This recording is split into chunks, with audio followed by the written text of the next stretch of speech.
Mon Seigneur et mon Dieu, je crois fermement que tu es ici, que tu me vois, que tu m'entends. Je t'adore avec profonde révérence. Je te demande le pardon de mes péchés et la grâce de faire avec profit ce moment de prière. Ma Mère Immaculée, Saint Joseph, mon Père et Seigneur, mon ange gardien, intercédez pour moi. En ces derniers jours de l'année liturgique, l'Église nous propose de lire les derniers messages de Jésus dans sa vie terrestre.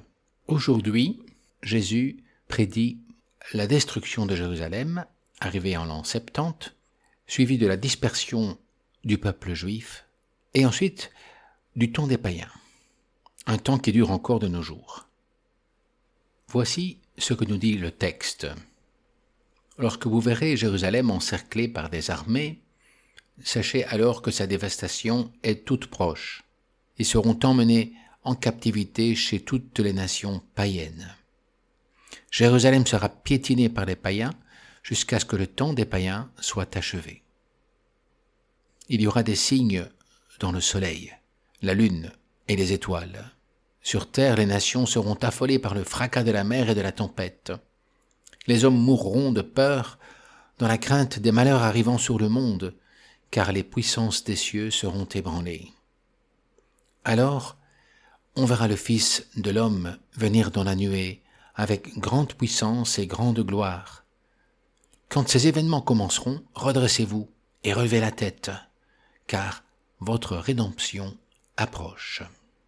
Le temps des païens dure encore de nos jours, et cependant ce monde, tout autant que notre existence, ne sont pas éternels. Jésus, tu nous prédis la fin de ce monde à ton retour.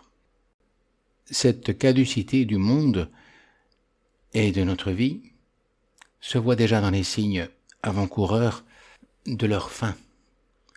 Les diverses catastrophes qui jalonnent l'histoire du monde et de la vie de chacun, comme par exemple maintenant la crise du Covid, comme le pape nous le rappelle, il faut réfléchir sur le sens de notre vie et l'urgence du bon usage du temps qui nous est donné pour faire du bien.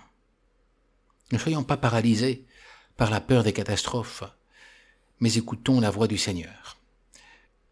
Jésus, tu nous parles de deux types d'hommes dans ce monde. Ceux qui t'écoutent et te suivent, à qui tu dis ces paroles d'encouragement et de soutien. Et puis il y a l'autre type d'hommes qui n'écoutent que le monde, le bruit de ses flots, qui paniquent devant le fracas universel imminent, les païens.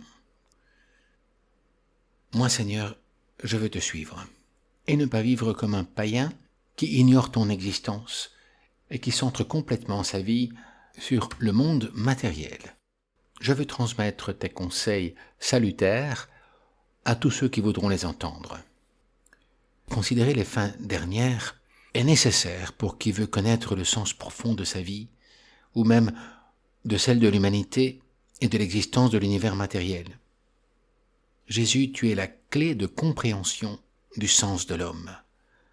La considération des fins dernières converge vers le dernier jugement, celui qui jugera définitivement l'histoire de chacun et du monde, ses potentats, ses juges iniques, ses fraudeurs, ses menteurs, ses magouilleurs, ses injustices et ses vices, ses népotismes, ses corruptions.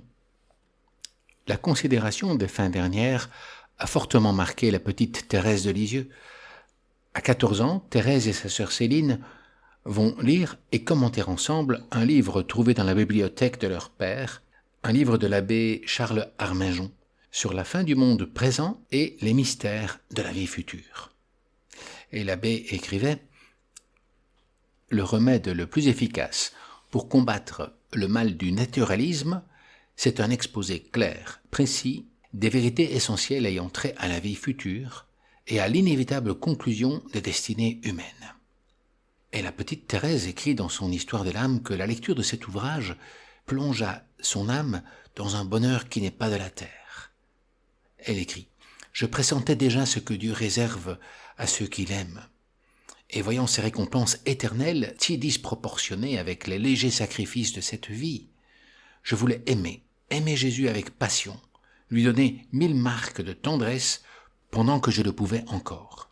Pour Thérèse, il faut aller plus loin qu'un exposé clair et précis. Il faut vivre de façon pure, un vécu quotidien tourné vers les fins dernières, la rencontre avec Jésus, l'amour des amours. L'amour bouscule nos plans et nos vies. Il en est de même pour l'amour de Dieu.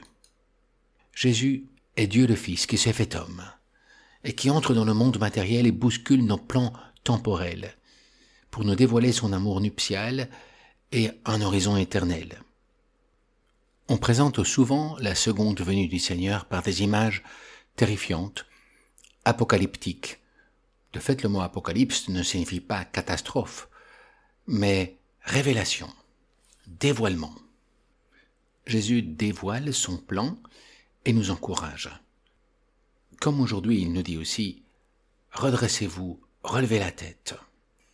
Il n'est donc pas question avant tout de catastrophe. Et même on pourrait dire que le Christ parle plus de menace de catastrophe que de catastrophe cosmique qui détruit toute l'humanité. Non, il arrive alors que les hommes attendent avec angoisse ce qui doit arriver au monde. Mais Jésus arrive avec grande gloire et puissance et il vient instaurer son royaume définitif. Saint Augustin disait en voyant la crainte des chrétiens devant le retour du Christ, « Comment l'épouse aurait-elle peur de son époux ?» À la fin du monde, deux issues se présentent aux hommes, et de même à la fin de la vie de chaque personne, deux voies se présentent. Celle de la vie avec Dieu, face à face, comme des nouveaux mariés, se donnant, se contemplant et partageant toute leur vie, ou celle de la vie sans Dieu, en lui tournant le dos, en cherchant à l'oublier sans pouvoir le faire. Mais il existe aussi, à notre mort, une troisième voie, temporaire, celle du purgatoire, qui est un détour qui nous est offert pour nous arranger, comme la fiancée imparfaite qui doit encore passer au salon de beauté pour se rendre la plus digne possible pour son époux royal. Purgatoire signifie nettoyage, purification, se débarrasser du superflu inutile.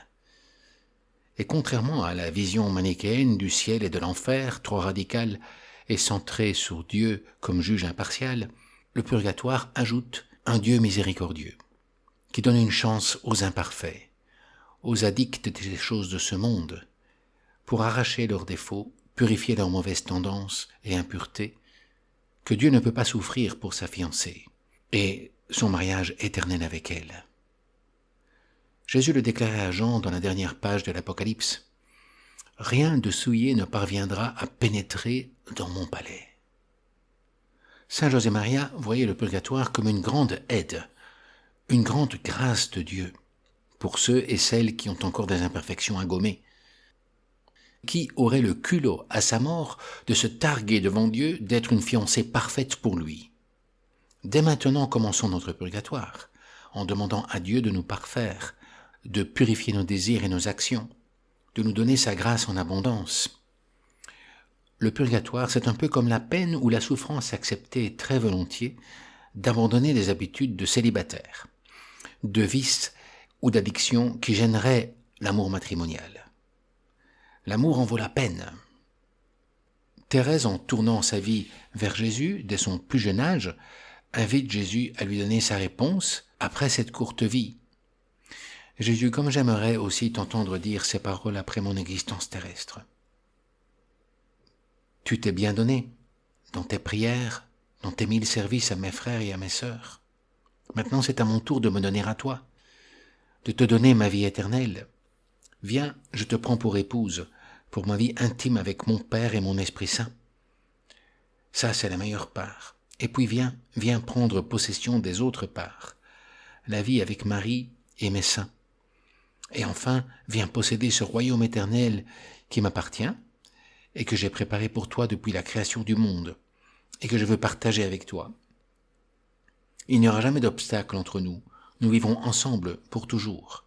Je te montrerai sans cesse ma beauté et celle de mes créatures. Et je te répéterai ces paroles des amoureux. Aime, laisse-moi t'aimer, laisse-toi aimer. Je te remercie, mon Dieu, des bonnes résolutions, des actes d'amour et des inspirations que tu m'as communiquées dans cette méditation. Je te demande de m'aider à les mettre en pratique. Ma Mère Immaculée, Saint Joseph, mon Père et Seigneur, mon ange gardien, intercédez pour moi.